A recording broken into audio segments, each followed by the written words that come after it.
The skeletal system is divided into the axial and the appendicular skeleton. On page 117 in your lab manuals, it shows the division of the skeletal system. So everything that is listed in the green color, which includes the skull, the vertebral column, the sacrum, along with the rib cage and the sternum, is considered the axial skeleton.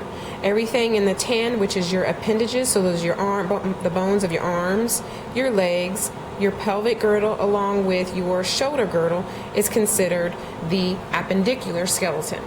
So when we look at it on our skeleton model, we can find that the skull, our vertebral column, the sternum, our rib cages, here's the vertebral column continue, and then the sacrum is all considered the axial skeleton. So that means that the bones of our arms, our pelvic girdle, the bones of our legs, and our shoulder girdle, which includes the scapula as well as the clavicle, is considered the appendicular skeleton. So today we're going to go into the structure of a long bone. And so there are different types of bones, which is listed on page 114 in your books. Right here, classification of bones. So we have compact bone, and then we have spongy bone. Spongy bone is going to be located at the ends of your bone.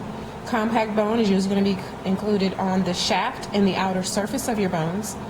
And then your bones are arranged into different categories. So you have long bones, which are like your fingers, your appendages, so the bones of your arms and your legs. Flat bones would be like your skull, the scapula. You have irregular bones, means they have irregular shape, like the vertebral column. You have sesamoid bones, which are short bones that are connected to tendons. So the patella is an example of a sesamoid bone. And then you have sutural bones. And so in the skull, which we'll get to later, you have sutures, and in the sutures you have little bones that help to hold the two pieces of bones together. So on page 115 in your lab manual, it goes over the structure of a long bone. And so the long bone is arranged into an epiphysis, which are located at the ends, and you have a diaphysis, which includes the shaft of the bone. So when we look at a real bone, this end part here, this would be the epiphysis. And so in the epiphysis is where we have our spongy bone. Remember I said spongy bone is located at the ends of the bone.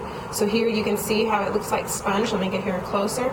So you see you have all these kind of aerated spaces. This is the spongy bone that's found at the ends of your long bone. And so down here is another epiphysis. So this is the end of the bone. And here you have more spongy bone. Now compact bone is heavier and more solid. And so you can see this is all compact bone here on the outer surface. And you can see it here at the ends as well. So that's all compact bone. And when we look at our long bone, we said that this here is our epiphysis. Here is the epiphysis. So from here all the way down, that would be considered the diaphysis. Now, with our long bones, the diaphysis is hollowed out. And so this hollowed area here is called the medullary cavity. And when the bone is living, the medullary cavity is filled with yellow bone marrow, while the epiphysis in this spongy bone is going to be filled with red bone marrow. Now, if the bone was living, there would be cartilage located on the outside of the long bone, on the outer edges. That is called the articular cartilage. So when two bones come together, it's called articulating.